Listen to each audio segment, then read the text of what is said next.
Ah, salió la grabación. Entonces, la Corte en este caso revisó su doctrina, cambió su jurisprudencia. ¿Y qué es lo que planteó? Por un lado, la causa no es un reclamo de naturaleza federal en razón de las personas, ¿no? Eso podría ser federal, razón de la persona, cuestiones de distinta vecindad. Pero acá el asunto ¿es materia federal o hay una norma que establezca específicamente que esta obra social tiene competencia, es de competencia federal? Entonces, fíjense, dice, IOMA no se encuentra incluida dentro del Sistema Nacional de Seguro de Salud. O sea, no es una obra social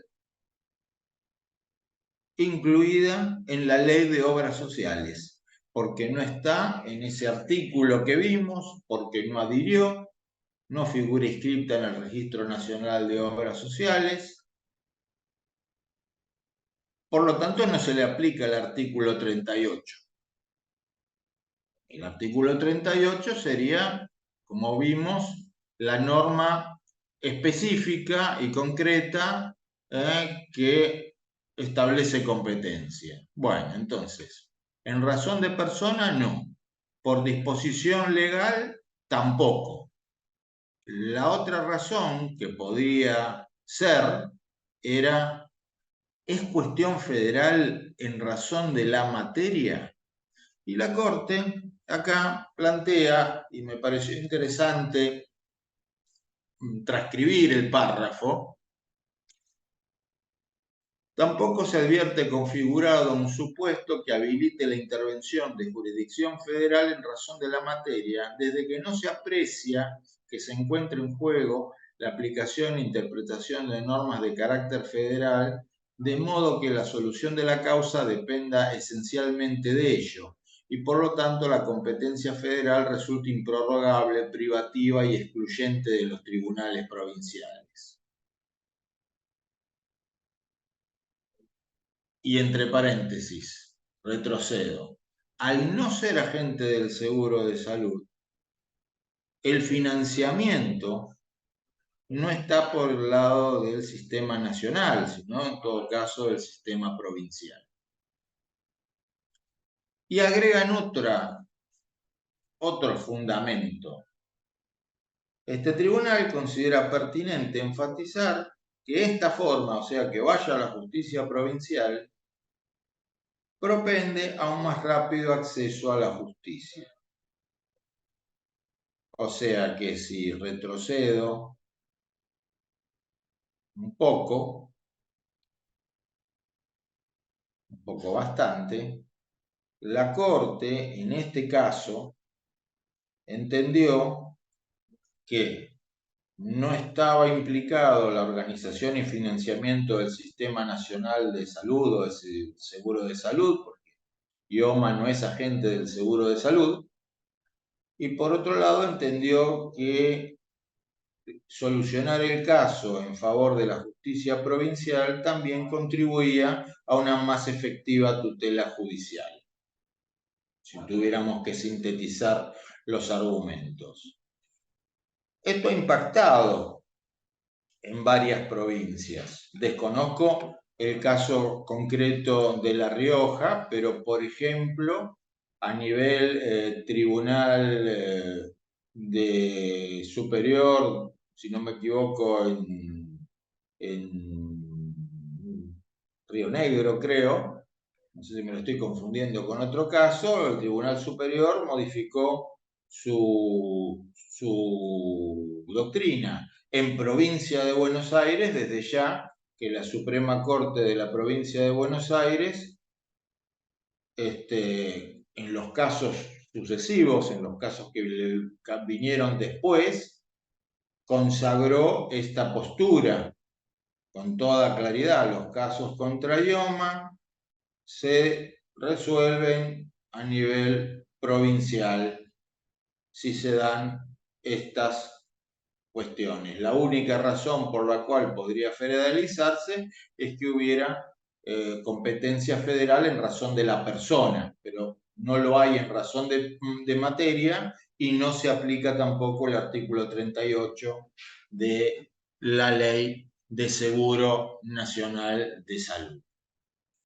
Por ende, competencia federal para las obras sociales no es una respuesta que se pueda dar por sí o por no de manera nacional, de manera generalizada, sino que hay que ver el caso concreto. Primera cuestión, si esa obra social es agente del seguro de salud. Si lo es, la respuesta sería en principio afirmativa. Si no es agente del seguro de salud y no hay razones, otras razones, como por ejemplo razón de persona, razón de vecindad, como para justificar la jurisdicción federal, sería de competencia de la justicia ordinaria, si lo queremos más o menos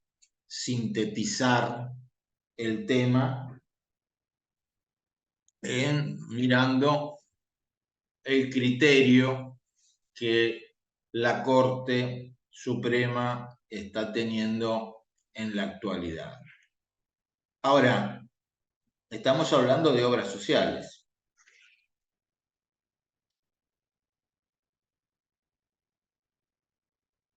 Y el caso de la medicina prepaga, este es un caso muy particular. En muchos casos, incluso en muchas sentencias, se utilizan, parece mentira, indistintamente las expresiones obras sociales y medicina prepaga, aun cuando se trata de dos figuras diferentes, de dos figuras distintas. Pero vamos a ver un par de casos muy interesantes, más allá que podamos compartir o no su decisión. Uno es este, Carmona, Gabriela. Este es el caso que quiso modificar la jurisprudencia, por ejemplo, del Tribunal Superior de Justicia de la provincia de Río Negro, contra Valiant sobre amparo. También acá es un amparo donde se busca la reafiliación y la cobertura de prestaciones, pero es una empresa de medicina prepaga. Es una empresa de medicina prepaga. Y aunque es una empresa de medicina prepaga, la Corte adhiere al dictamen del procurador.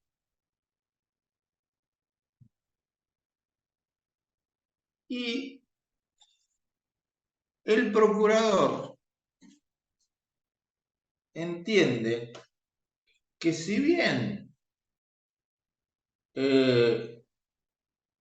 por supuesto, hay un tema contractual, hay un supuesto incumplimiento contractual, hay un supuesto incumplimiento del contrato de medicina prepaga, y las empresas de medicina prepaga están reguladas por la ley 26.682. Más allá del tema contractual, el procurador, en este caso Abramovich, entendió que se remitió a esa doctrina que entiende que los procesos que versan en último término sobre situaciones alcanzadas sobre reglas federales deben tramitar ante ese fuero en razón de la materia. Cuando ustedes lean el dictamen, van a ver que el procurador no profundiza mucho de a qué se refiere, de cuál sería esa situación alcanzada por reglas federales. Es como, no voy a decir que hace un copia y pega, porque no me corresponde decir eso, pero no profundiza algo. Toma esta frase muy usada en la materia para dirimir un conflicto si es federal o si no es federal, ¿no? Si si la situación está alcanzada por reglas federales, corresponde tramitar ante el fuero federal por razón de materia, pero bueno, ¿cuál es la regla federal? Parece dar a entender, parece dar a entender que se refiere a que estaría afectando reglas o normas que hacen al Sistema Nacional de Salud, a ese Sistema Nacional de Salud eh, regulado por la Ley 23.661. La Corte adhiere a este dictamen, o sea, no profundiza en la cuestión, pero el resultado es que se declara competente el juzgado federal. Pero no estamos hablando de una obra social, estamos hablando de una empresa de medicina prepaga.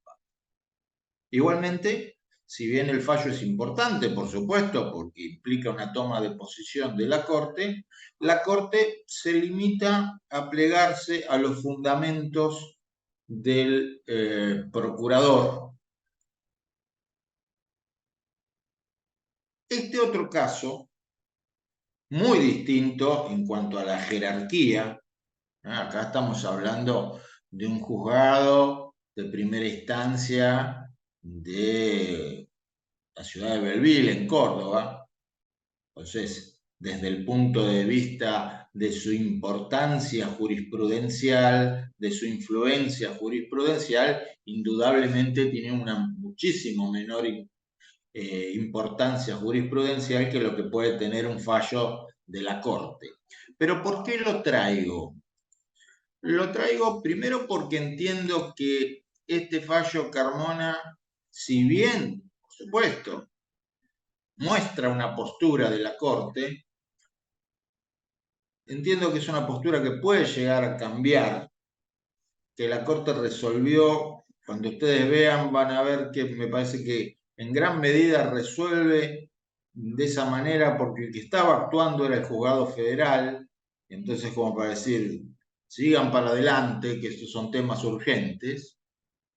Pero ¿por qué traigo este caso? Por la argumentación, que me parece una argumentación muy interesante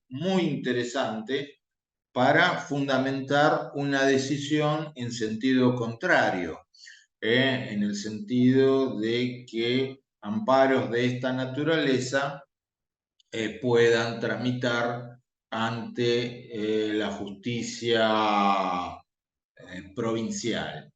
¿Y qué es lo interesante que tiene este fallo? Que a diferencia del anterior, donde si ustedes leen el dictamen, prácticamente, prácticamente no se aclara mucho o nada de por qué razón eh, el caso para resolverlo requiere la aplicación directa de reglas federales. Acá, en cambio, se hace un análisis muy interesante respecto de las diferencias de encuadre normativo si estamos ante una obra social o si estamos ante una empresa de medicina prepaga.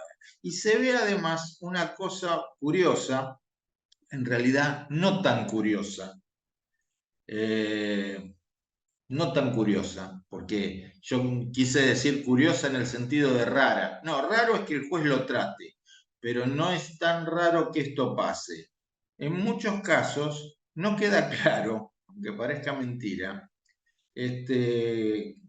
con quién se contrató. Porque, por ejemplo, acá una de las cuestiones que se va a discutir en este fallo, donde van a ver que el juez tenía muchas ganas de escribir, porque la cuestión después terminó siendo abstracta. En la misma sentencia dice que es abstracta, pero a nosotros lo que nos interesa es cómo trató el tema de la competencia, es con quién contrató la actora, o mejor dicho, con quién se vinculó la actora. ¿Con la empresa de medicina prepaga Asociación Mutual Sancor o con la obra social Sancor? Hay muchas de estas empresas que tienen una doble figuración. El caso de OSDE, por ejemplo, es muy interesante.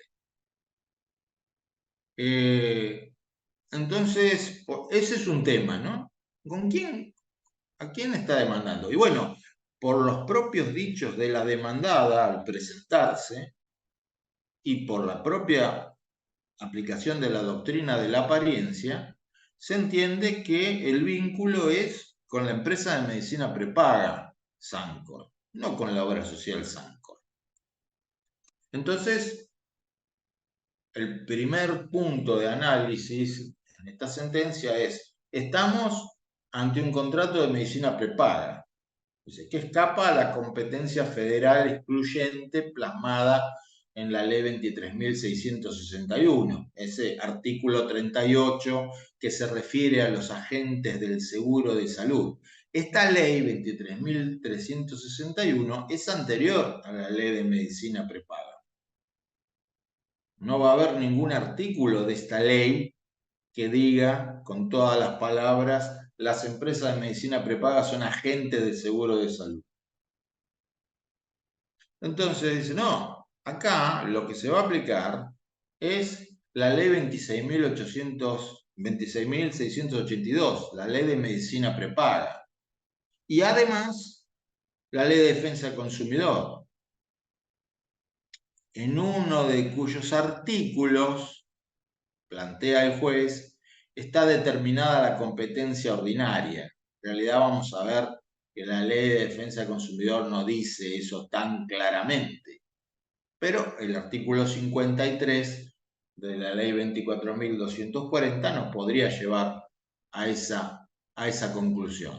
Justamente lo había notado acá abajo en la misma diapositiva, dice, en las causas iniciadas por ejercicio de los derechos establecidos en esta ley, regirán las normas del proceso de conocimiento más abreviado que rijan la jurisdicción del tribunal ordinario competente. Lo que parece, la ley parece presuponer que la competencia es ordinaria. Bueno, hay jurisprudencia al respecto, de distintos fueros y de distintas instancias que viene estableciendo desde hace años que la ley de defensa del consumidor tiene el carácter de ley común, no es una ley federal, sino una ley ordinaria o común y por lo tanto corresponde los casos, los conflictos derivados en los que se deba aplicar a la jurisprudencia, a la jurisdicción ordinaria. Entonces, la primera construcción que va a hacer el juez es ese análisis de ¿es una empresa de medicina prepaga o es una obra social? No, es una empresa de medicina prepaga. Entonces, le voy a aplicar la ley de 26.682 y la ley de defensa del consumidor. Entre paréntesis, cuando en unos minutos miremos, la propia ley de empresas de medicina prepaga remite en algunas cuestiones a la ley de defensa del consumidor. Y antes de pasar de diapositiva, justamente uno de los temas que tenemos es, acá el juez ya lo da por dado, por hecho, dice, ¿es aplicable? ¿Existe una relación de consumo entre la empresa, o mejor dicho, el empresario de medicina prepaga y el afiliado? Bueno, antes incluso de la existencia, antes de la entrada en vigencia, antes de la sanción de la actual ley de medicina prepaga, cuando no había ley de medicina prepaga, ya la jurisprudencia venía planteando que la relación entre el afiliado a una empresa de medicina prepaga y la empresa es una relación de consumo, por encuadrar ambos en los artículos 1 y 2 de la Ley de Defensa del Consumidor. ¿Y esto por qué? Porque el afiliado adquiere, incluso adquiere a título oneroso, que no sería hoy día para encuadrar como consumidor, eso no es necesario. La adquisición puede ser a título oneroso o a título gratuito, dice el artículo 1 de la ley y el 1092 del Código Civil y Comercial. Pero en este caso adquiere a título oneroso un servicio para beneficio propio, como destinatario final, o de su grupo familiar o de su grupo social. Así que desde el ángulo del afiliado encuadra totalmente como consumidor. Y desde el ángulo del empresario de medicina prepaga, también va a encuadrar totalmente como proveedor. ¿Por qué? Porque ese servicio lo realiza de manera profesional, es decir, es un experto, es un idóneo en esa actividad profesional, en el sentido en el que se interpreta el artículo 2 de la Ley de Defensa del Consumidor, profesional en el sentido de especialista o idóneo en determinada actividad. ¿Y ese servicio, qué servicio es? Depende. Bien de abogado esto. Depende. Según la modalidad de medicina prepaga. En medicina prepaga, no solo en medicina prepaga, también por hipótesis, también en obras sociales y también en ART, por ejemplo, habría dos modalidades o dos tipos de planes. Uno es el que se conoce comúnmente como plan cerrado o plan de cartilla, y el otro es el que se conoce como plan abierto. Y por supuesto puede estar el plan mixto, que es una mezcla de ambos. El plan cerrado, plan de cartilla, es, como todos nosotros sabemos, aquel en el cual el afiliado hacer es elegir a algún efector, como dice la ley, o sea, algún prestador, dentro de la lista o cartilla que le proporciona el empresario de medicina prepaga. En ese caso, ya desde hace bastante tiempo, la jurisprudencia y la doctrina son bastante pacíficos en entender que el servicio que está prestando la empresa de medicina prepaga es un servicio de prestación de salud. Es el prestador del servicio de salud. Lo presta a través de los efectores y por lo tanto le corresponde la responsabilidad del principal por los daños que puedan causar sus dependientes. Hoy día, por ende, si aplicáramos solamente el Código Civil, podríamos responsabilizar al empresario de medicina prepaga por la mala praxis de alguno de los médicos de la cartilla por aplicación del artículo 1753, que habla de la responsabilidad objetiva del principal por los hechos de sus dependientes en ocasión del ejercicio de la función. En cambio, si se trata de un plan abierto, lo que vulgarmente se llama un plan de reintegro, aunque también podría ser de anticipos, entonces yo soy afiliado a la empresa de medicina prepaga, pero como es un plan abierto, voy al médico que se me da la gana, no hay cartilla. Voy, por ejemplo, de la doctora Roxana del Valle Díaz, o Rosana del Valle Díaz, que la estoy viendo, que me mira atentamente. Voy de ella porque sí, porque se me dio la gana, no está en ninguna cartilla. ¿Y qué es lo que hago? Bueno, le pago a ella, me da una factura, presento esa factura en la empresa de medicina prepaga y me hace un reintegro del 100%, del 70%, de lo que se haya pactado. O incluso podría ser que me dé un anticipo, más raro todavía, pero puede ser. En vez de una factura, me da un presupuesto y con eso después la empresa me anticipa y yo le pago a la doctora Díaz. En ese caso, el servicio que me está prestando la empresa de medicina prepaga no es el servicio de salud, sino el servicio de financiación del servicio de salud. Y no va a responder por la mala praxis de la doctora Díaz porque no la eligió la empresa de medicina prepaga. La elegí yo, no había ninguna cartilla al respecto. Eso, esta explicación que estoy dando, hoy día es bastante pacífica. Casi me atrevería a decir unánime, pero me da miedo llegar a tanto, pero bastante pacífica. Las explicaciones, los fundamentos normativos, bueno, hay tres formas de llegar a la misma solución.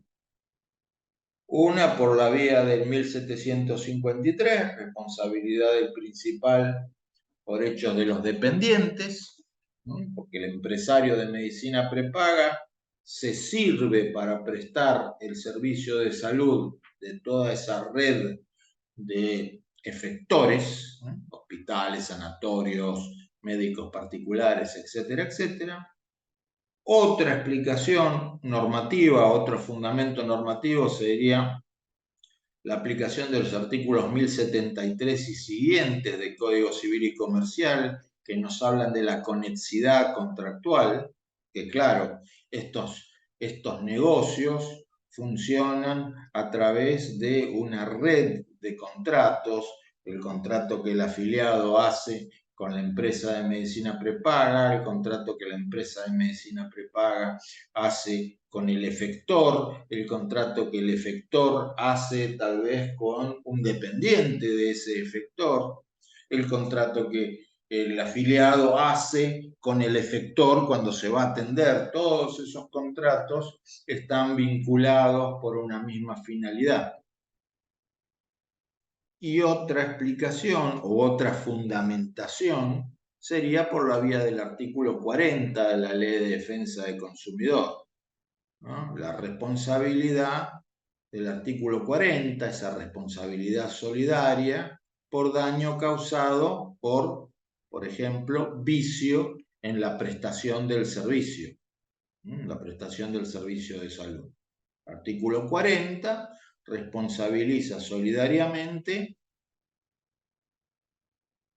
a no solamente al que prestó el servicio en forma directa, sino, por ejemplo, al que puso su marca en ese servicio. Bueno, son distintos caminos que utiliza la jurisprudencia para responsabilizar a la empresa de medicina prepaga por incumplimientos de los efectores. El encuadre dentro de la Ley de Defensa del Consumidor, o sea, encuadrar esta relación como una relación de consumo, la relación entre el empresario de medicina prepaga y el afiliado, tiene ciertos beneficios para ese afiliado que va a ser considerado consumidor. Uno de los beneficios, no tanto en los amparos, pero sí en los casos de daños y perjuicios, uno de los beneficios es el beneficio de justicia gratuita, que, según la actual interpretación de la Corte Suprema de Justicia de la Nación, tiene el mismo alcance que un beneficio de litigar sin gasto. Otro de los beneficios de este encuadre está en una mayor facilidad, entre comillas, a la hora de poder impugnar determinadas cláusulas por considerar que esas cláusulas del contrato de medicina prepaga puedan considerarse abusivas. ¿Esto por qué? Porque aplicaríamos el artículo 37 de la Ley de Defensa del Consumidor y el artículo 988 del Código Civil y Comercial, que tienen una serie de supuestos, de cláusulas que se consideran que se tendrán por no convenidas, ¿no? Se van a declarar nulas. Por ejemplo, aquellas cláusulas que desnaturalicen el contrato o aquellas cláusulas que amplíen los beneficios de la parte fuerte, digamos así. Y esto lo menciono para más adelante, en esta misma charla, cuando hablemos de los aumentos de cuota por razón de edad. Además, el encuadre dentro de no solo de la ley, sino del régimen de defensa del consumidor, tiene también, obviamente, el beneficio de que encuadrando ese caso dentro del régimen de defensa del consumidor, ese afiliado va a estar protegido o va a estar incluido, va a estar incorporado en las disposiciones del artículo 42 de la Constitución Nacional, que es el artículo que establece los llamados derechos del consumidor, entre ellos el derecho a la salud, entre ellos el derecho a la protección de sus intereses económicos. Muy interesante el tema de la protección de los intereses económicos, porque el contrato de medicina prepaga es un contrato de duración. No es un contrato que se haga por 2 días, 3 días, sino que puede durar años. Y es un contrato en el cual una persona, suene tonto lo que voy a decir, una persona paga mensualmente por un servicio, lo use o no lo use, porque justamente paga mensualmente por ese servicio para poderlo usar cuando lo necesite. Supuestamente está pagando para tener, entre comillas, la garantía de acceder al servicio de salud o a la financiación, según la modalidad, cuando lo necesite. Dicho de una manera un poco exagerada, empiezo a pagar cuando soy joven y sano, para después, cuando no sea tan joven ni tan sano, poder usar este servicio. Esa sería la idea.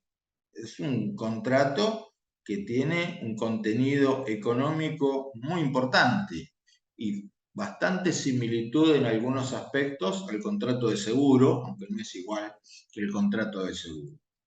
Busco protegerme no solo en cuanto a la salud, sino protegerme patrimonialmente. No sé si ustedes recordarán una publicidad en radio, por lo menos yo en radio la escuché,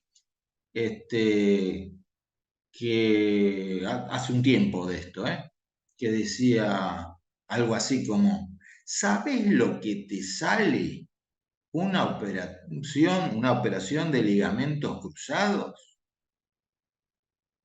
La escuela de tus hijos. ¿Sabes lo que te sale un reemplazo de cadera? Las vacaciones de los próximos 2 años, una cosa así. Y terminaba la publicidad diciendo, por eso, afiliate a tal empresa de medicina prepaga. Tengas el problema, vas a tener que dejar la casa tuya en pago. Bueno, entonces,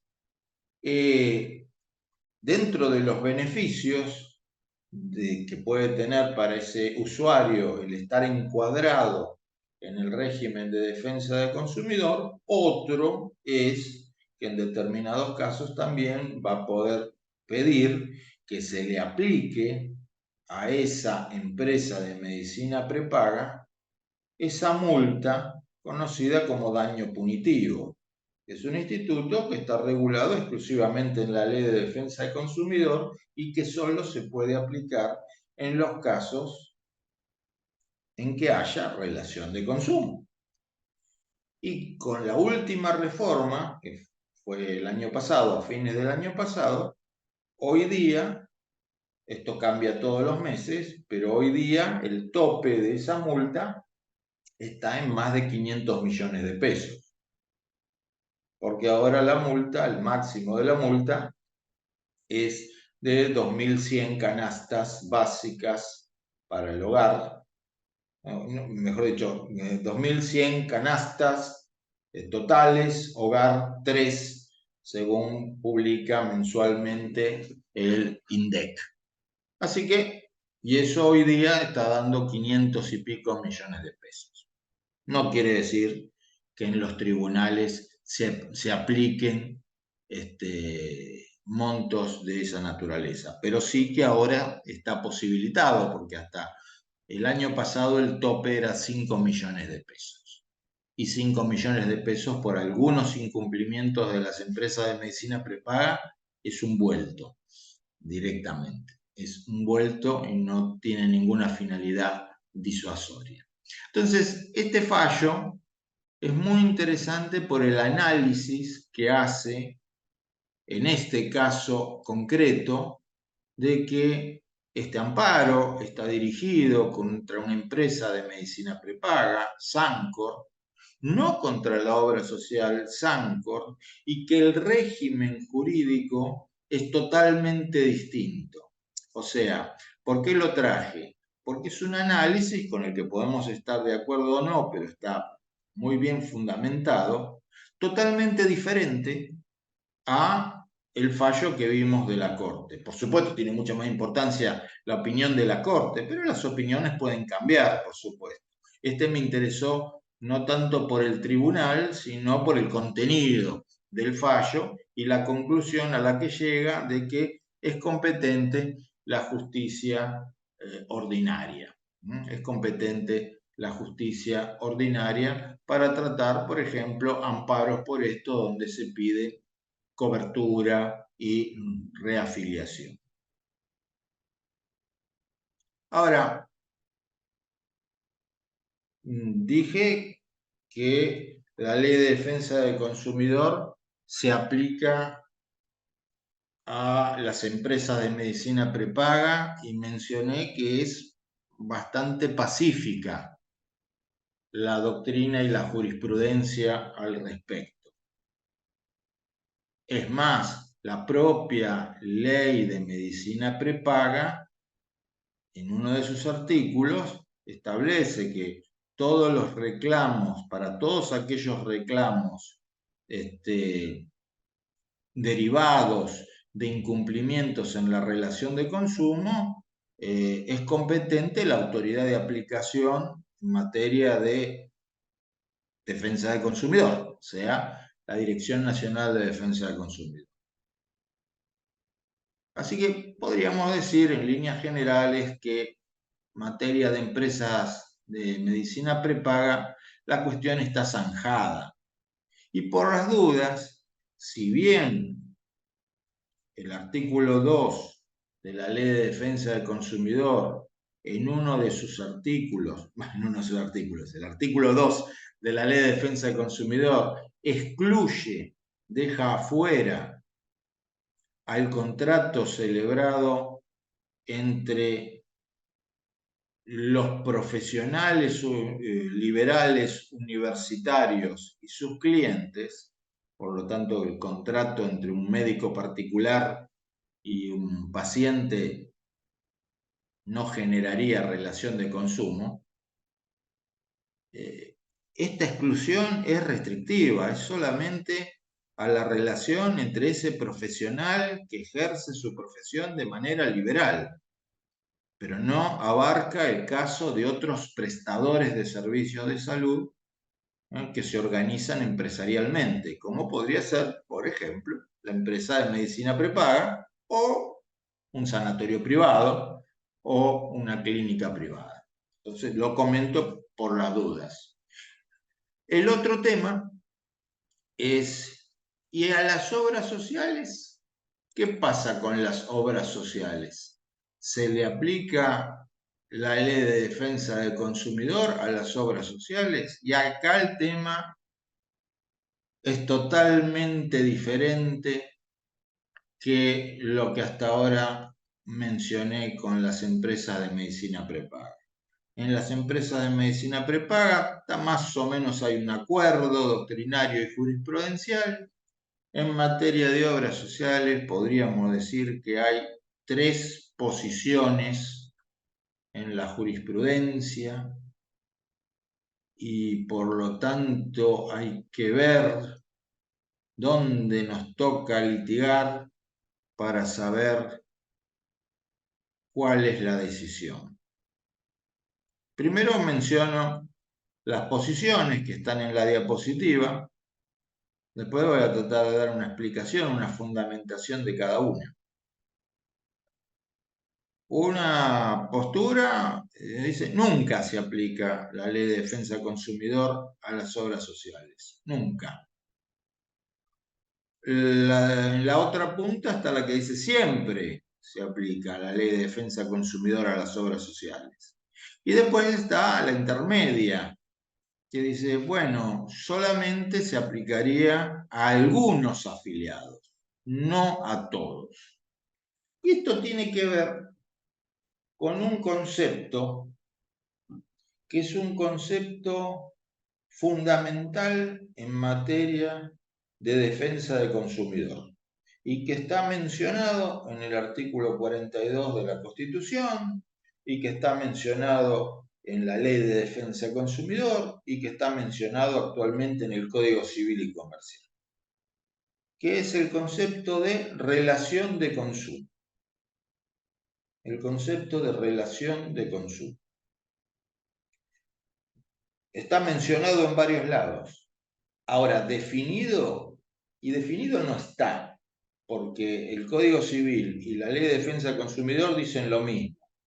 La relación de consumo es el vínculo jurídico entre el proveedor y el consumidor.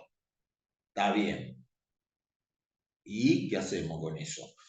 No, no tenemos mucho más que decir. La Constitución ni siquiera eso, dice relación de consumo. Así que es la doctrina y la jurisprudencia las que han ido interpretando qué es esto de la relación. Cuando la Ley de Defensa del Consumidor nació en 1993, no hablaba de relación de consumo, hablaba de contrato.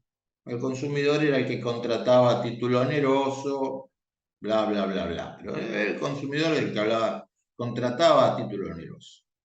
Relación de consumo es un concepto que se puso después, en el 94. Y después se incorporó en el 2008 en la Ley de Defensa del Consumidor.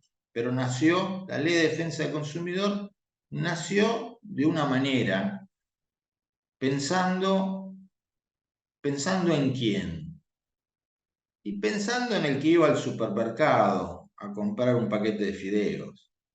O pensando en el que iba a comprar un televisor.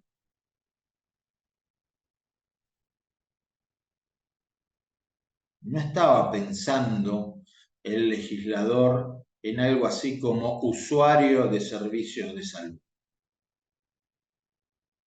Y el concepto de contrato de consumo, el concepto de proveedor, el concepto de consumidor, no estuvo claramente definido de inicio. De hecho, todavía sigue habiendo problemas al respecto. Entonces, hoy día, muchos doctrinarios y muchos jueces siguen viendo a la relación de consumo como un contrato y a la relación entre proveedor y consumidor como una relación comercial y al proveedor como un comerciante. Y a todo este tema como un tema que tiene que ver con el mercado, la oferta y la demanda. Y eso es muy aplicable, por ejemplo, el caso de que voy al supermercado a comprar el paquete de fideos o voy al concesionario oficial y compro un auto 0 kilómetros. Tenemos algo comercial. Ahora, si yo tengo esa visión de la relación de consumo, voy a decir, a las obras sociales no se le aplica. Por empezar, porque el vínculo del afiliado con la obra social no es un vínculo voluntario, no hay un contrato, los aportes son obligatorios. Así que ya por empezar, eso. Y después porque la obra social no es un comerciante. Entonces, no tiene nada que ver la ley de defensa del consumidor con las obras sociales. Ni hablar cuando son obras sociales del Estado. Ni hablar. En cambio, la postura opuesta, la que está en el otro extremo, la que podríamos llamar la de los consumidoristas, no va a decir, no, mire, acá lo que importa es que haya relación de consumo. La relación de consumo puede ser contractual o no contractual. En ninguna parte dice que la relación de consumo solamente tenga que ser contractual. En ninguna parte dice que los derechos del consumidor nazcan exclusivamente del contrato.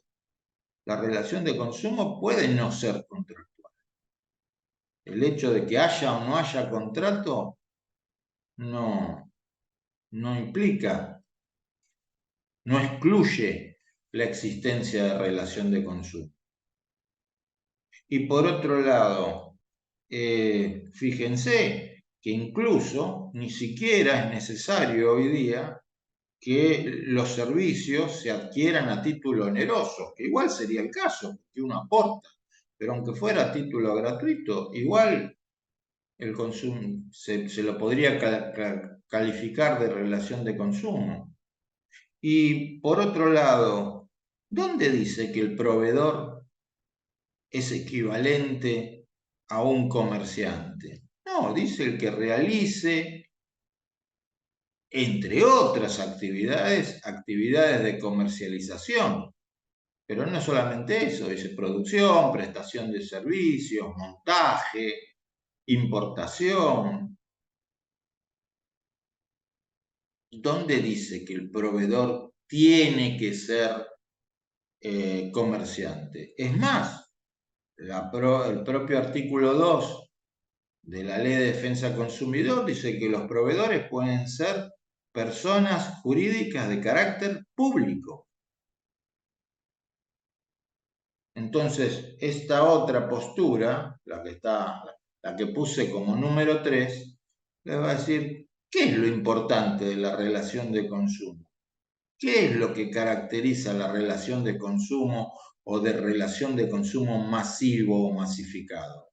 La desigualdad estructural entre una parte, que es la parte fuerte, que es el especialista, el que tiene el conocimiento, el tiempo y los recursos económicos, y otro que es el que no tiene el tiempo y que muchas veces ni siquiera tuvo libertad de elección. No le quedó otra que requerir los servicios de fulanito. Y eso se da, esa relación de desigualdad o de desequilibrio estructural se da entre la obra social y el afiliado. Así que todos los afiliados de la obra social tienen una relación de consumo y por lo tanto siempre se aplicaría la ley de defensa del consumidor. La postura contraria. La postura que dice relación de consumo no es lo mismo que relación comercial, ni proveedor es lo mismo que comerciante. Relación de consumo es una relación de consumo masificado que se caracteriza por el desequilibrio estructural, el desequilibrio, la debilidad de una parte, la debilidad negocial de una parte respecto de la otra. Esa es la característica. Y después está la postura del medio. La postura del medio dice, bueno, no, es un poco de cada cosa. Dice, no, si son afiliados obligatorios, tiene razón la postura 1. En cambio, hay obras sociales que tienen planes voluntarios. ¿Eh? Se pueden afiliar o incluso los afiliados obligatorios pueden hacer un aporte suplementario y tienen un plan superador. Entonces, en ese caso sí se aplicaría la ley de defensa consumidor. Es como una posición mixta. Es como una posición mixta que no le da la razón a ninguna de las dos, sino que dice según qué tipo de afiliado sea. Según qué tipo de afiliado sea, ahí será una cosa o será la otra. Y de esto vamos a tener jurisprudencia para un lado, para el otro, en enorme cantidad, enorme cantidad. Y la Corte Suprema no ha definido esta cuestión de manera totalmente contundente a través de sus fallos. La ley de medicina prepaga sí nos dice algo, que por lo menos sería un argumento que por lo menos serviría en todo caso para, si no llegamos a la postura 3, por lo menos llegar a la postura 2. Porque la ley de medicina prepaga nos dice, ¿a quién se le aplica esta ley? A las empresas de medicina prepaga, no solo a las empresas de medicina prepaga. Por eso la propia ley, en sus artículos siguientes, no dice las empresas de medicina prepaga, sino dice los sujetos comprendidos en el artículo 1. Porque esta ley de medicina prepaga no solamente se aplica a las empresas de medicina prepaga, sino que también es aplicable, las disposiciones de esta ley son aplicables a los planes de adhesión voluntaria y a los planes superadores o complementarios por mayores servicios que comercialicen los agentes del seguro de salud. O sea, esas obras sociales que al mismo tiempo son agentes del seguro de salud.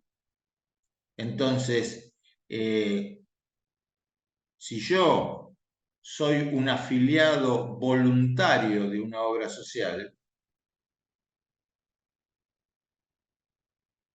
a mi relación con esa obra social, que es una relación contractual porque soy un afiliado voluntario, se le aplica la ley de medicina prepaga.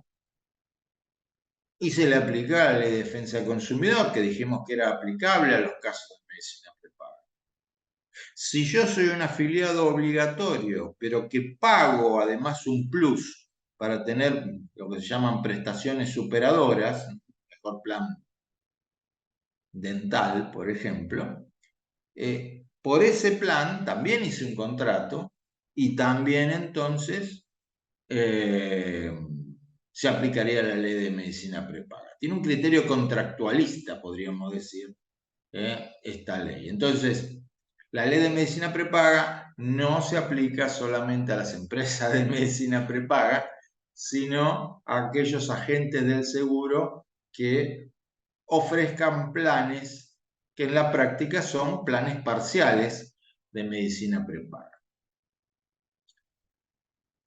Tanto es el lío al respecto que, como si fuera poco, no solamente tenemos un problema doctrinario y jurisprudencial, porque no hay jurisprudencia uniforme al respecto, ya, lo cual es bastante malo, sino que además tenemos un problema a nivel de organismos de control.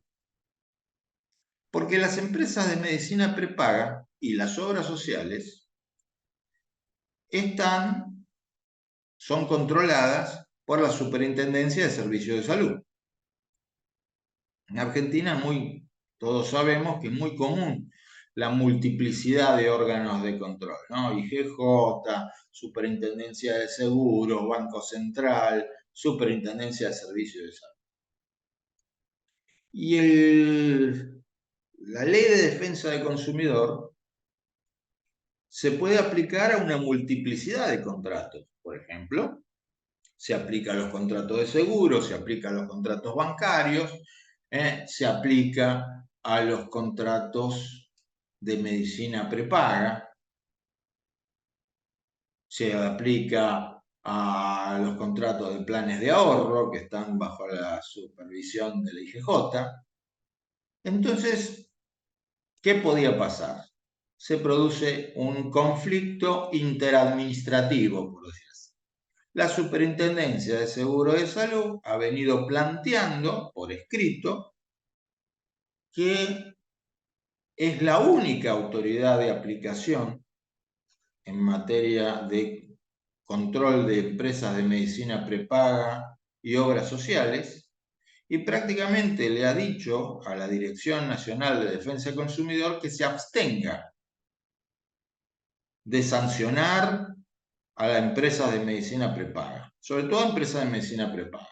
¿Por qué? Porque mucha gente hace la denuncia ante la Autoridad de Aplicación de Defensa del Consumidor y no ante la Superintendencia de Salud. El conflicto escaló, como se dice vulgarmente, y la semana pasada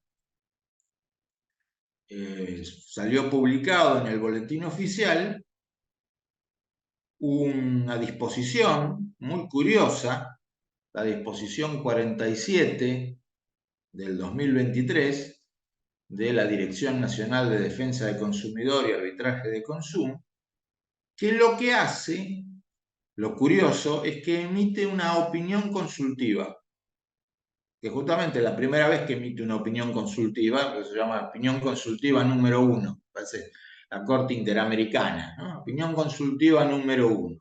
¿Y por qué lo hace? Porque ustedes saben que hay una autoridad de aplicación de la Ley de Defensa del Consumidor nacional y hay autoridades provinciales. Entonces las autoridades provinciales le pidieron a la autoridad nacional que diga algo porque se encontraban con esto, que la propia Superintendencia de Seguro de Salud le decía a las empresas de medicina prepaga, los únicos que los controlo soy yo y el único que les puede aplicar multas soy yo. La Dirección de Defensa del Consumidor no tiene atribución.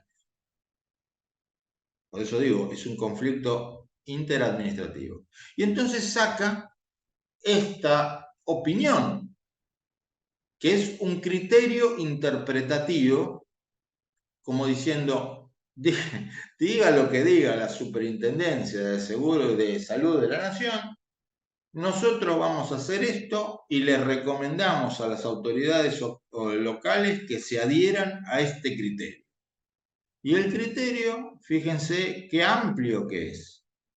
El criterio de la Dirección Nacional de Defensa de Consumidores, el vínculo existente entre personas consumidoras o usuarias según el artículo 1 de la Ley 24.240 con los proveedores de servicios o de prestaciones de salud de cualquier naturaleza, tales como las obras sociales, las empresas de medicina prepaga, mutuales, asociaciones cooperativas, entre otras, sean o no agentes del Sistema Nacional de Seguros de Salud, constituye una relación de consumo, resultando competente esta Dirección Nacional de Defensa del Consumidor para recibir, tramitar y resolver todo o incluso iniciar de oficio todas las actuaciones, sea por reclamos individuales, sea por reclamos colectivos y sea que se persiga medidas preventivas o la aplicación de sanciones. ¿Esto resuelve el tema? No resuelve el tema, por supuesto que no resuelve el tema. Esto lo que hace fue una especie de toma de posición, si ustedes quieren, curiosa, de un organismo estatal frente a otro organismo estatal. Por supuesto que, como más de uno estará pensando, no sería más conveniente que esto se resuelva y no que se peleen entre ellos y dicten opiniones consultivas. Sí, por supuesto que sí, por supuesto que sí. Pero lo que quiero mostrar es el estado actual de la cuestión, no solo a nivel jurisprudencial y a nivel doctrinario, sino, y también lamentablemente, a nivel administrativo, a nivel de reclamos administrativos, a nivel de poder ir a dónde reclamar.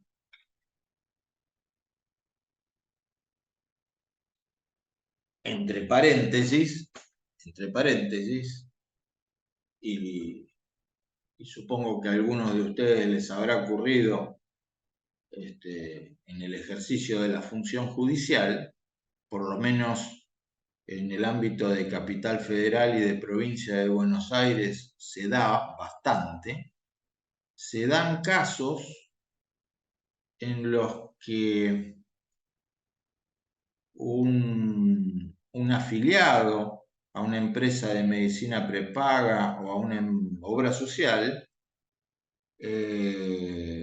formula un reclamo ante la Superintendencia de Salud, obtiene una decisión favorable de la superintendencia ahora tiene un procedimiento electrónico, ahora, ya hace unos años, para hacer reclamos a través del TAD, obtiene, como les digo, una decisión favorable de la superintendencia, por ejemplo, disponiendo que le corresponde la cobertura para determinada patología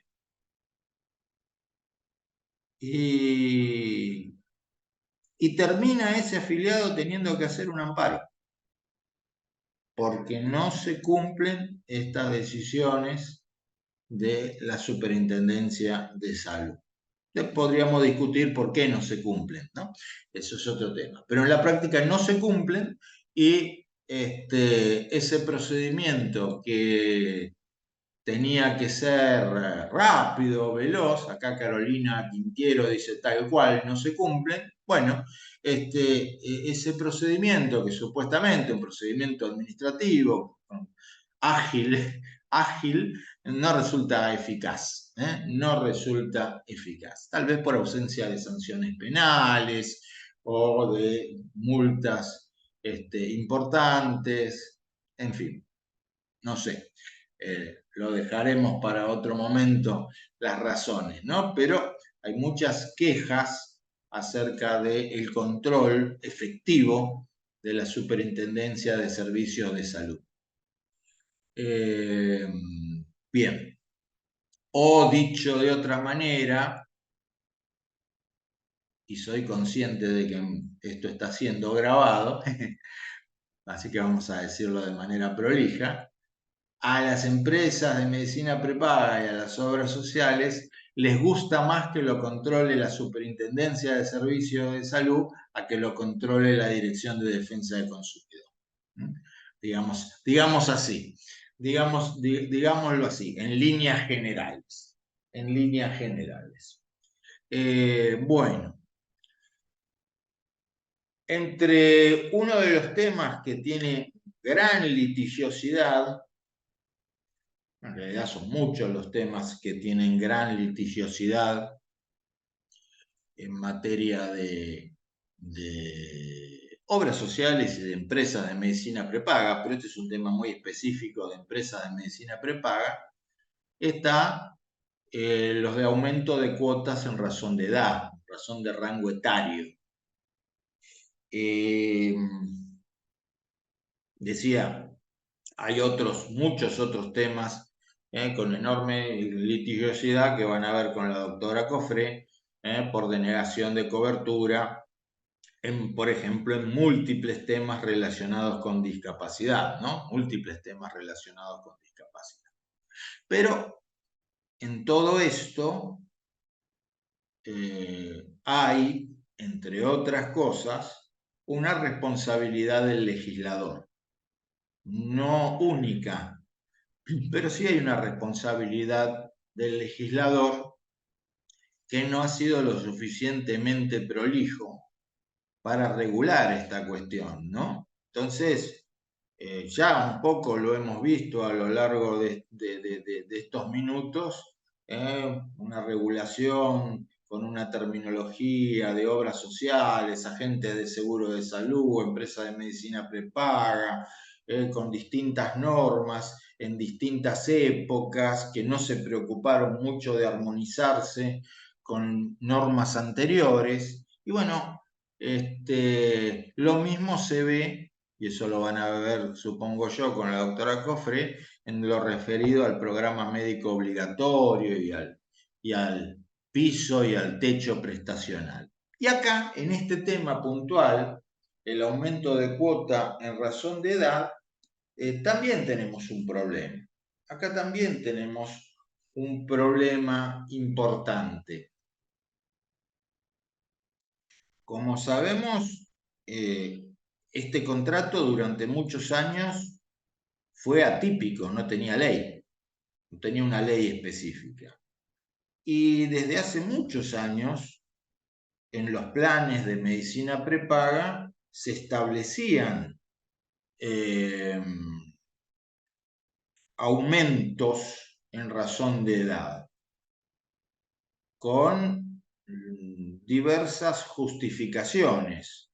Una justificación estaba dada que, bueno, a mayor edad, eh, mayor necesidad, mayor requerimiento de prestaciones y por lo tanto mayores costos.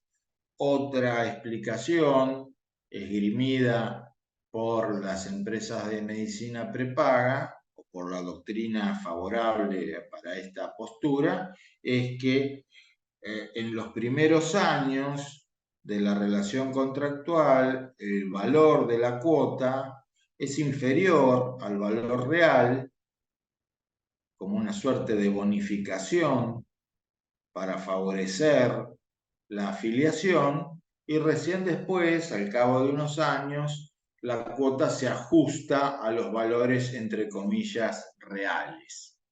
Bueno, es una explicación, después vamos a ver las explicaciones contrarias. Como les digo, desde antes de la existencia de la ley de medicina prepaga, existían este tipo de planes que establecían aumentos en razón de edad. Por ejemplo, bueno, al cumplir 35 años, al cumplir 45, 55, 65. Y esas cláusulas fueron discutidas en su validez desde hace muchos años, desde antes de la existencia de la ley de medicina prepaga. De vuelta, distintas posturas doctrinarias. Para una postura doctrinaria, entre ellas, en su momento la había sustentado el doctor Carlos Gersi, estas cláusulas desnaturalizan las obligaciones de una de las partes, desnaturalizan las obligaciones a cargo del proveedor. ¿Por qué desnaturalizan las obligaciones a cargo del proveedor? Porque alteran la ecuación económica en perjuicio de la parte débil, que es el afiliado. ¿En qué sentido alteran la ecuación económica? Porque plantean algunos, ¿este negocio cómo funciona? El contrato de medicina prepaga es un contrato que no se hace de manera aislada, tiene un funcionamiento muy parecido al seguro. La empresa de medicina prepaga actúa guiado por cálculos actuariales cálculos estadísticos.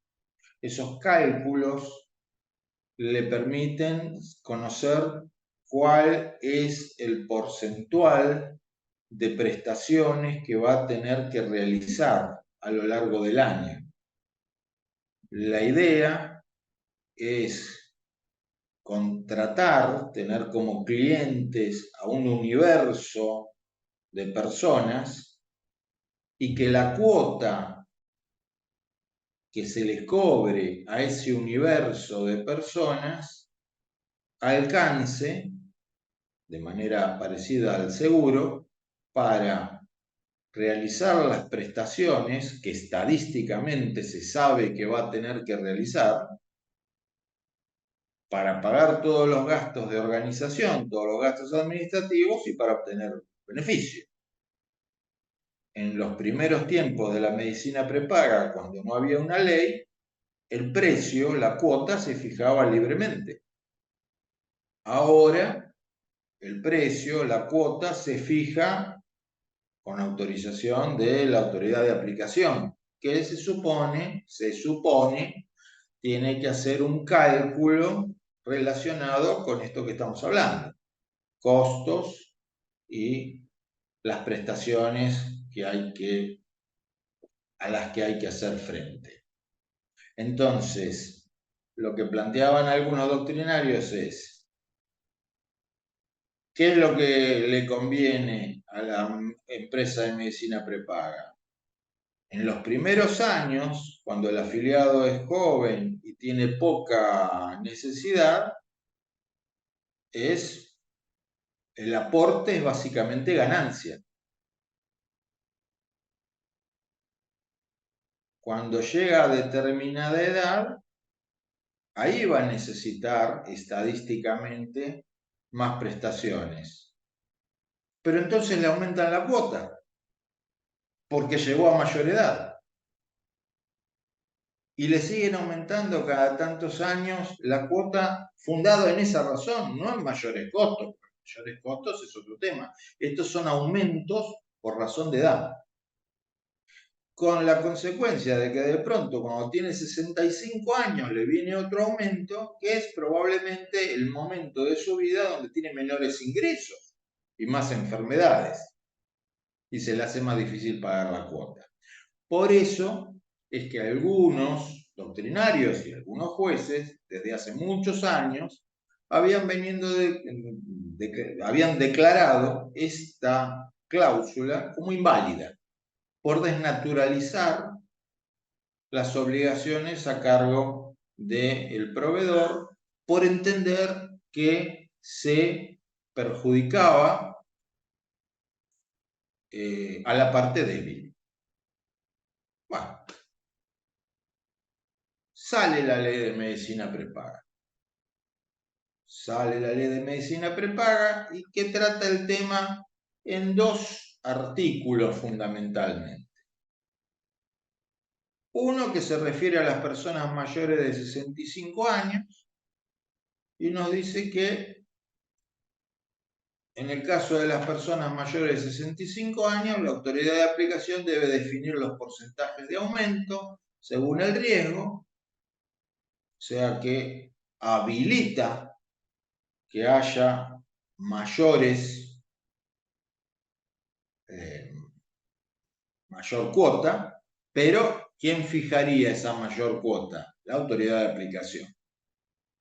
Eso sí, si el usuario ya tiene una antigüedad mayor a 10 años y el decreto reglamentario aclara los 10 años tienen que ser en la misma empresa, no se le puede aplicar el aumento. ¿Por qué? Bueno, acá este artículo 12 muestra una solución de compromiso entre, podríamos decir, entre dos lobbies al momento de hacer la ley. Un lobby de las asociaciones de consumidores que decían, no se puede aumentar la cuota, no, porque es inválido por esto que estuvimos explicando o que intentamos explicar hace unos minutos, y el lobby de las empresas de medicina prepaga que decían, no, la persona de mayor edad le aumentan los costos, entonces a mí se me afilia alguien que tiene 62 años y después cuando llega a los 65, si no le puedo aumentar, termina siendo deficitario. Entonces se adoptó una solución de compromiso. Bueno, a los 65 años se puede aumentar, pero el aumento lo tiene que autorizar la autoridad de aplicación, un aumento supuestamente en función de parámetros objetivos, riesgo, aumento de costos según riesgo, y ojo, una cosa es que sea alguien que se te afilió cuando tenía 62 años, hace 3 años que se te afilió, y otra cosa es uno que se te afilió cuando tenía 35 años y ahora pretendés cobrarle más. Entonces, este aumento de 65 años o a los 65 años, la ley lo contempla, esté pactado en el contrato o no esté pactado en el contrato, con estas particularidades.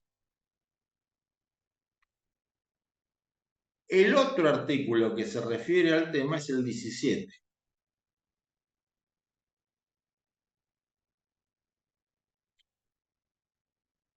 Y uno diría, ¿pero qué está hablando? ¿De lo mismo? No, porque el otro es un aumento a una edad específica y sin necesidad de que esté pactado en el contrato, con todas estas particularidades.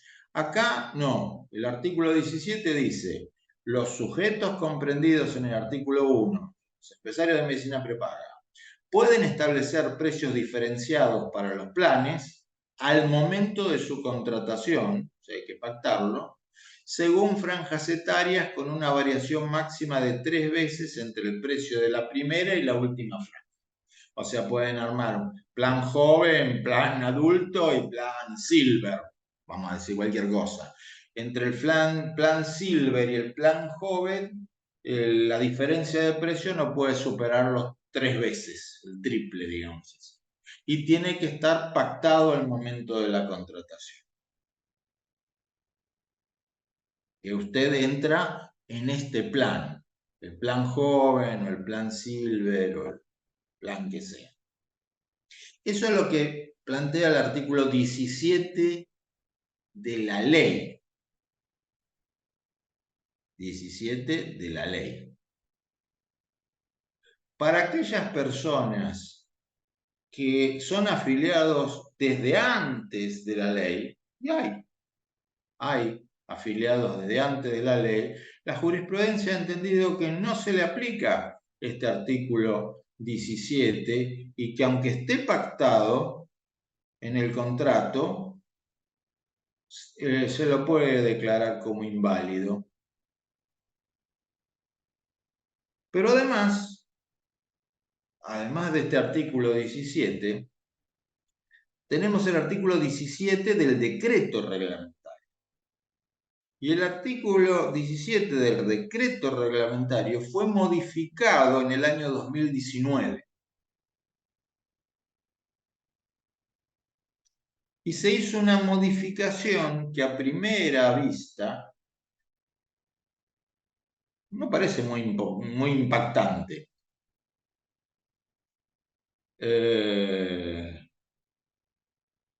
Dice, cuando se trate de planes con diferenciación de la cuota por plan y por grupo etario, solo se admitirá el cambio de categoría de cuota. El cambio de categoría de cuota. Entonces, este artículo 17 de la ley es pasible, el artículo 17 de la ley ya era pasible de distintas interpretaciones. ¿Qué es lo que dice sobre que los sujetos comprendidos en el artículo 1 pueden establecer precios diferenciales? Algunos lo interpretan, algunos jueces, lo interpretan de la siguiente manera, al artículo 17 de la ley, o lo interpretaban antes de lo que salió en el decreto reglamentario. Vamos a suponer que tenemos a 3 personas. Voy a ser re original, a Juan, Pedro y a José. Juan tiene 25 años. Pedro tiene 40 años y José tiene 66 años. Juan, Pedro y José. Ya me olvidé de las edades que dije. 25 dije, bueno. Juan tiene 25. Juan se quiere afiliar. Entonces consulta y le dicen, para su plan, usted entraría en el plan joven, para su plan la cuota es, vamos a decir cualquier cosa, 30.000 pesos. 30.000 pesos por su edad. Por su edad, como al momento de la contratación usted tiene 25 años, 30.000 pesos. Pedro, que tenía 40 tenía, ¿no, Pedro? Le dicen, bueno, por su edad, ese mismo plan, o sea, las mismas prestaciones, mejor dicho, pero usted entraría en el plan adulto, va a pagar 50.000 pesos. Siempre esto tiene que estar autorizado, fíjense, por la autoridad de aplicación, ¿no? Estos montos. En cambio, José, que tenía, ¿cuánto dije? 66, por el mismo plan, le va a decir, usted va a pagar 110.000 pesos.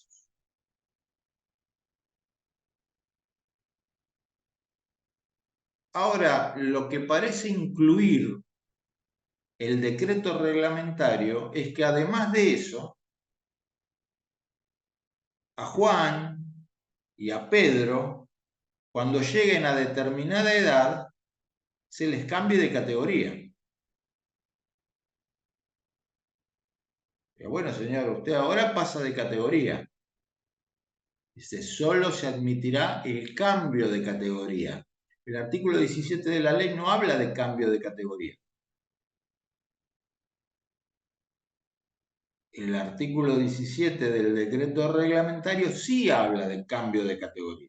Por supuesto que dice, cuando el cambio de categoría haya sido expresamente previsto en el contrato de afiliación, y más bien son contratos celebrados por adhesión y ya se vienen poniendo desde hace años, incluso desde antes de esta modificación del decreto, esa posibilidad del cambio de categoría, que era lo que se discutía.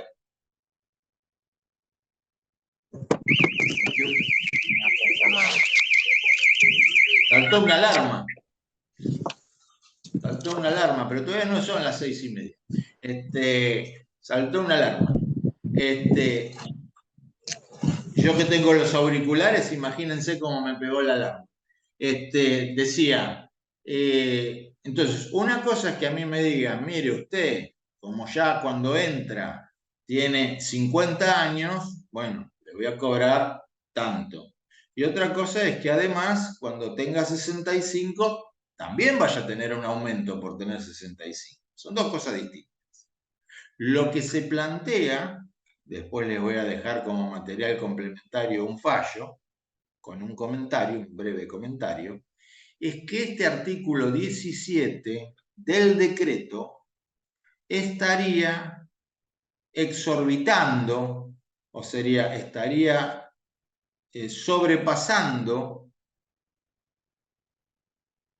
lo dispuesto por el artículo 17 de la ley, porque el artículo 17 de la ley no autoriza aumentos en función de cambios de edad, sino simplemente que cuando la persona entra, según su edad, pueda tener una cuota distinta, pero no que por el paso de los años le corresponda. Lo que quiero aclarar es lo siguiente. Esto de los aumentos por razón de edad es una práctica muy común de las empresas de medicina prepaga.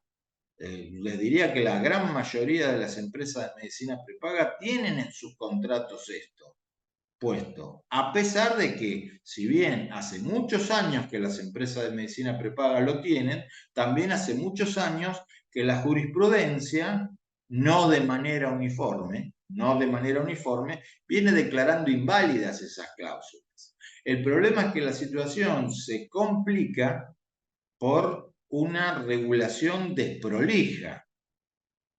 una regulación desprolija que hace el legislador en sentido amplio me refiero, no solamente al que hace la ley, sino también a los que redactan el decreto, y que esa regulación desprolija, bueno, le sirve como argumento a las empresas de medicina prepaga para decir, bueno, nosotros estamos avalados, estamos autorizados. El decreto reglamentario, en su artículo 17, con determinadas limitaciones, autoriza que podamos cambiar de categoría, que podamos comunicar el cambio de categoría. Y nosotros expresamente, cuando la persona firma el contrato, le decimos que están previstos cambios de categoría de cuota en función de la edad. Y no hacemos más que aplicar lo que ya estaba pactado en el contrato. El asunto es si este decreto, este artículo, esta modificación no exorbita, es decir, no introduce un supuesto que no estaba contemplado en el artículo 17. Un artículo, el artículo 17 de la ley, que tampoco tiene una redacción impecable, prolijita, pipicucú, sino que admite distintas posturas. Bueno, estamos en 18:25. Me gustaría conocer o saber de alguna consulta, de alguna inquietud, si es que la hay, como para ver si podemos cerrar esto. Traté en estas 2 horas de dar los temas que me habían planteado, que bueno, son bastantes para 2 horas, pero bueno, es dentro del marco temporal traté de defenderme. Bueno, acá Sonia dice que fui muy claro, bueno, me alegro, después me explica Sonia, yo me entendí, pero si fui claro, me alegro mucho. Traté de ser lo más claro posible de un tema que no tiene nada de claro, y que no tiene nada de claro por estas cuestiones de las que estamos hablando.